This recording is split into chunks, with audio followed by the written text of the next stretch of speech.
Hello दोस्तों, स्वागत है आपका हमारे यूट्यूब चैनल मरीन वर्ल्ड में। दोस्तों, आज के इस वीडियो में मैं आप लोगों को बताऊंगा आईएएस ऑफिसर कैसे बने और इससे जुड़ी महत्वपूर्ण जानकारी आप लोगों को दूंगा।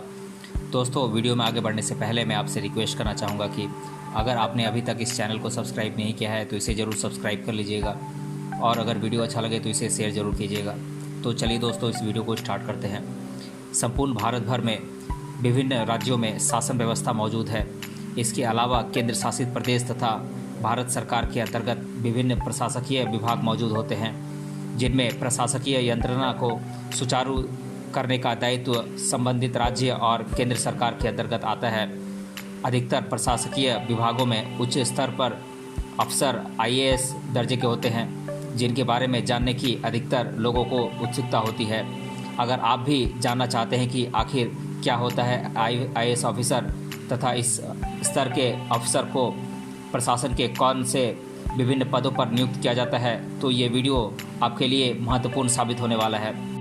यहाँ हम आपको बताएंगे कि आईएएस ऑफिसर क्या होता है और इस हेतु आवश्यक पात्रता परीक्षा और परीक्षा का शिक्षाक्रम यानी कि सिलेबस, आईएएस के अंतर्गत दिए जाने वाले विभिन्न पद, आईएएस ऑफिसर को दी जाने वाली सैलरी, आईएएस का फुल फॉर्म इत्यादि सारी बातों पर हम चर्चा करेंगे।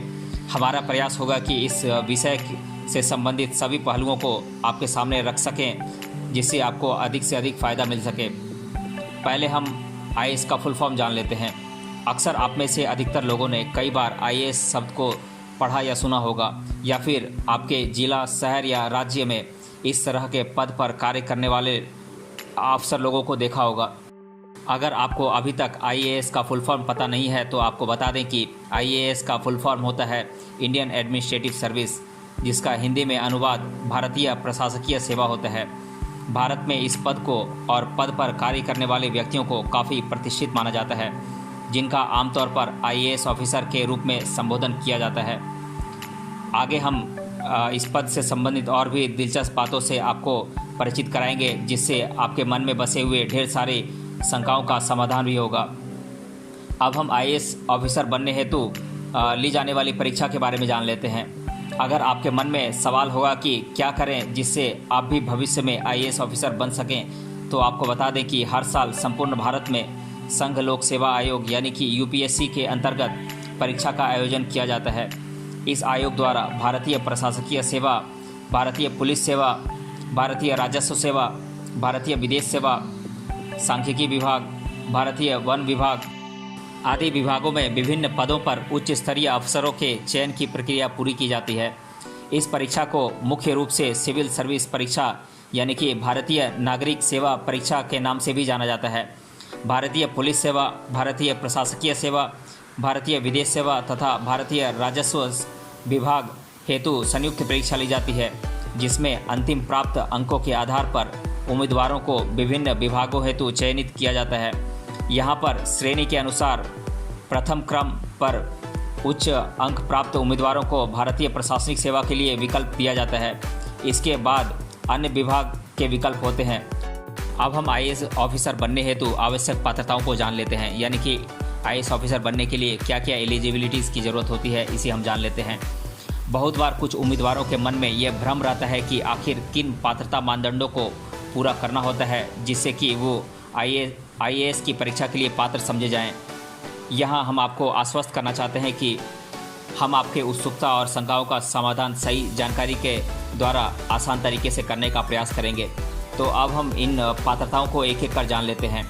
पहली पात्रता है आयु संबंधी पात्रता। इच्छुक उम्मीदवार की न्यूनतम आयु 21 साल तो अधिकतम आयु 32 साल होनी चाहिए। यहाँ पर जातिगत आरक्षण प्राप्त उम्मीदवारों को परीक्षा हेतु आयु सीमा में छूट दी हुई रहती है, जिसके अंतर्गत अन्य पिछड़े वर्ग यानी कि ओबीसी को 3 साल, अनुसूचित जाति या जनजाति के वर्ग के उम्मीदवारों को 5 साल तक की आयु सीमा में छूट दी जाती है। अन्य आरक्षित श्रेणी में शारीरिक दृष्टि से विकलांगता यानी कि फिजिकली चैलेंज्ड और डिसेबल्ड उम्मीदवारों को 10 साल, पूर्व सुरक्षाकर्मी यानी कि एक सर्विसमैन को 5 साल, वहीं पूर्व सुरक्षाकर्मी जो किसी भी प्रकार से शारीरिक विकलांग यानी कि फिजिकली डिसेबल्ड एक सर्विसमैन हैं, उन्हें यहाँ पर 3 साल तक की आयु सीमा में छूट दी गई होती है। दूसरी एलिजिबिलिटी है नागरिकता संबंधी पात्रता। जो भी उम्मीदवार आईएएस की परीक्षा हेतु आवेदन करना चाहते हैं उन सभी के पास भारत की नागरिकता होना अनिवार्य होता है। इसके अलावा भारत के पड़ोसी देश नेपाल, भूटान के नागरिक जिन सभी के पास भारत की नागरिकता मौजूद है वे सभी इस परीक्षा हेतु पात्र समझे जाते हैं।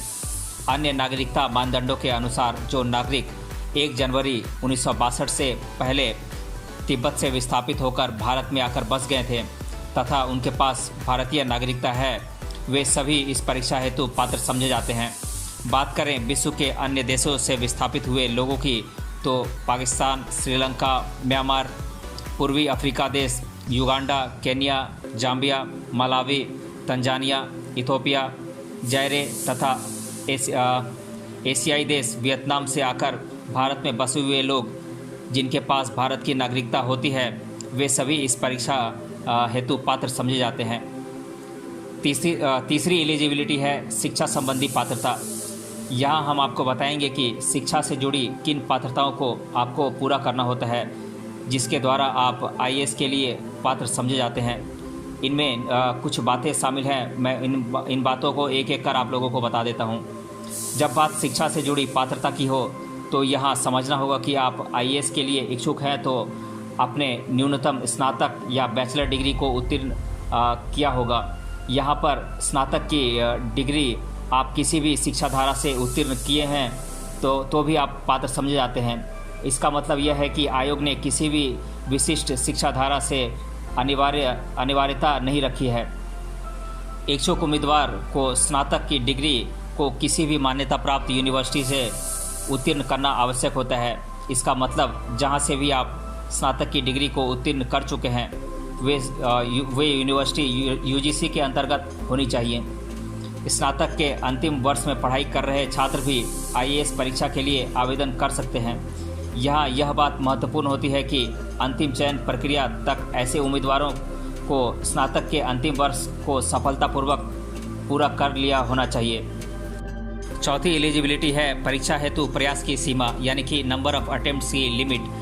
विभिन्न वर्ग के अंतर्गत आने वाले उम्मीदवारों को परीक्षा हेतु प्रयासों की सीमा आयोग द्वारा तय की गई होती है जिसके बारे में हम विस्तार से जान लेते हैं। सामान्य वर्ग के अंतर्गत यानी कि जनरल कैटेगरी के अंतर्गत आने वाले उम्मीदवार को सिविल सेवा परीक्षा में अधिकतम प्रयासों की सीमा 6 बार दी गई होती है। इसका मतलब है कि सामान्य वर्ग के उम्मीदवार आयु के 32 साल तक 6 बार सफलता प्राप्त करने की कोशिश कर सकते हैं। वहीं अन्य पिछड़े वर्ग यानी कि ओबीसी के अंतर्गत आने वाले उम्मीदवार कुल 9 बार सिविल सेवा परीक्षा में सफलता प्राप्त करने हेतु प्रयास कर सकते हैं। इस मानदंड के अनुसार आयु के 35 वर्ष तक इस वर्ग में आने वाले उम्मीदवार उत्तीर्ण होने के लिए प्रयास कर सकते हैं।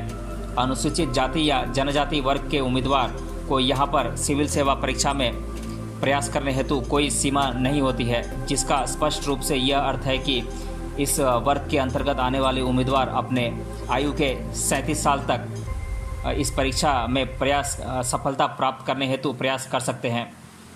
पूर्व सुरक्षा कर्मी यानी कि एक्स सर्विसमैन या शारीरिक दृष्टि से विकलांग पूर्व सुरक्षा कर्मी यानी कि फिजिकली डिसेबल्ड एक्स सर्विसमैन तथा आम उम्मीदवार जो शारीरिक दृष्टि से विकलांग हैं, इन सभी को सिविल सेवा परीक्षा में अधिकतम 9 बार प्रयास करने की सीमा तय की गई है। अब हम सिविल सेवा परीक्षा का प्रारूप जान लेते हैं। अब हम उस महत्वपूर्ण पहलू पर जानकारी देंगे जिसके विषय में आप सभी को जानना परम आवश्यक होता है। वो होता है आईएएस परीक्षा का बुनियादी प्रारूप, जिसका ब्यौरा मैं आप लोगों को दे देता हूँ। तो इसमें 3 चरण होते हैं परीक्षा के।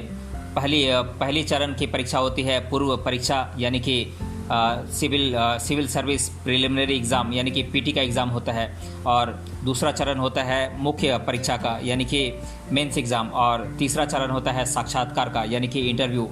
इन तीनों चरणों में ली जाने वाली परीक्षा से सफलतापूर्वक गुजरने के बाद ही आप आईएएस के मुकाम को हासिल कर सकते हैं। हालांकि साक्षात्कार के चरण में आपको किसी तरह की लिखित या बहुविकल्पीय परीक्षा को उत्तीर्ण नहीं करना होता है, पर इस चरण में प्राप्त होने वाले अंक आपके अंतिम परिणाम के साथ जोड़ दिए जाते हैं। इसलिए जो भी छात्र इस चरण में बेहतर प्रदर्शन नहीं कर पाते हैं या असफल हो जाते हैं, उन्हें दोबारा पहले चरण से शुरुआत करना होता है।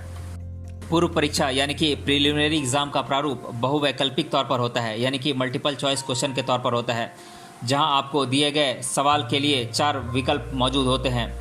इनमें से किसी एक सही विकल्प का चयन करना होता है। इस तरह से कुल 2 पेपर यानी कि जनरल स्टडी पेपर 1 और जनरल स्टडी पेपर 2 पूर्व परीक्षा के लिए तय किए गए होते हैं, जिनको स्वतंत्र रूप से 200 अंक दिए गए होते हैं। इस प्रकार से दोनों पेपर के अंक मिलाकर 400 अंकों की पूर्व परीक्षा होती है। इन दोनों पेपर्स को हल करने के लिए आपको स्वतंत्र रूप से 2-2 घंटे का समय दिया हुआ रहता है। इसमें 3 प्रश्नों के गलत जवाब देने पर आपके 1 अंक घटा दिए जाते हैं। अब हम मुख्य परीक्षा का प्रारूप जान लेते हैं, यानी कि मेंस एग्ज़ाम का फॉर्मेट जान लेते हैं। इस चरण में ली जाने वाली परीक्षा का प्रारूप आपको गहराई से ध्यान देकर समझना होगा, क्योंकि अधिकतर लोगों को मुख्य परीक्षा के प्रारूप के विषय में काफ़ी भ्रम होता है। आपसे हमारा यही आग्रह है कि अधिक परेशान होने की बिल्कुल आवश्यकता नहीं है, क्योंकि बहुत ही सरल तरीके से मैं आप लोगों को इसके बारे में जानकारी प्रदान कर देता हूं। तो इसमें कुल 9 पेपर होते हैं, जिसमें कि पात्रता हेतु पेपर ए और पेपर बी होते हैं, और एक निबंध पेपर होता है, और जनरल स्टडी के कुल 4 पेपर होते हैं, और वैकल्पिक विषय यानी कि जो आपका ऑप्शनल विषय होता है उसमें कुल 2 पेपर्स होते हैं। तो इस प्रकार कुल मिलाकर 9 पेपर्स होते हैं। यहाँ पर मुख्य बात यह समझना ज़रूरी है कि ये सभी पेपर्स लिखित तौर पर हल करने के लिए होते हैं, और शुरू में पात्रता के लिए ली जाने वाली दोनों पेपर को स्वतंत्र रूप से 300 अंक दिए गए होते हैं। वहीं अन्य सभी 7 पेपर्स स्वतंत्र रूप से 250 अंकों के होते हैं। इस तरह से मुख्य परीक्षा में कुल 9 पेपर्स को आपको लिखित तौर पर हल करना होता है। पात्रता पेपर के पेपर ए को आपको भारतीय संविधान में भाषा के तौर पर स्वीकृत किए गए 22 भाषाओं में से किसी एक भाषा का परीक्षा के लिए चयन करना होता है, जिसकी सूची आपको आयोग की वेबसाइट पर मिल जाएगी। पेपर बी अंग्रेजी भाषा का होता है, जिसमें आपको लिखित तौर पर विभिन्न सवालों को हल करना होता है। यहाँ आपकी अंग्रेजी भाषा से संबंधित समझ और ज्ञान को परखा जाता है। आपको बता दें कि जो उम्मीदवार इन दोनों पेपर को अच्छे अंकों के साथ उत्तीर्ण करते हैं, उनके ही अन्य पेपर को आयोग द्वारा जांचा जाता है। उसके अनुसार परिणाम घोषित किए जाते हैं। अन्य स्थिति में पात्रता परीक्षा के पहले 2 पेपर में असफल होने वाले उम्मीदवार अपात्र माने जाते हैं।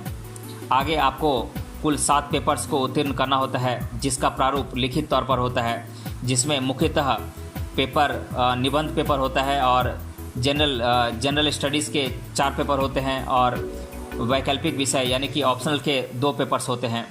यहाँ वैकल्पिक विषय के पेपर हेतु आपको अपनी इच्छा के अनुसार विषय का चयन करने का विकल्प आयोग द्वारा दिया गया रहता है।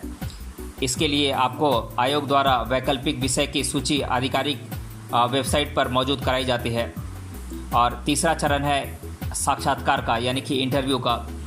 सिविल सर्विस परीक्षा का अंतिम चरण साक्षात्कार का होता है, जिसमें आयोग द्वारा निर्मित विशेषज्ञों की समिति द्वारा उम्मीदवार की समय सूचकता, निर्णय क्षमता, शिष्टाचार, तर्क शक्ति आदि बातों को परखा जाता है। आपको बता दें कि साक्षात्कार का चरण कुल 275 अंकों का होता है, जिसके अनुसार साक्षात्कार में प्राप्त कुल अंक और मुख्य परीक्षा के अंकों को साथ जोड़कर अंतिम परिणाम घोषित किया जाता है। दोस्तों, ये वीडियो काफ़ी लंबा होने वाला है। आज का वीडियो हम यहीं पे ख़त्म करते हैं। अगले वीडियो में हम जानेंगे सिविल सर्विस एग्ज़ाम का सिलेबस, और इसमें कौन आईएएस ऑफिसर बनने के बाद आपको कौन कौन से पद मिलते हैं उसे जानेंगे, और आईएएस ऑफिसर की सैलरी कितनी होती है इसे जानेंगे। और भी बातें हम जानेंगे आईएएस ऑफिसर के बारे में। आज हम यहीं ख़त्म करते हैं। मिलते हैं अगले वीडियो में इसके पार्ट 2 के साथ। तब तक के लिए धन्यवाद।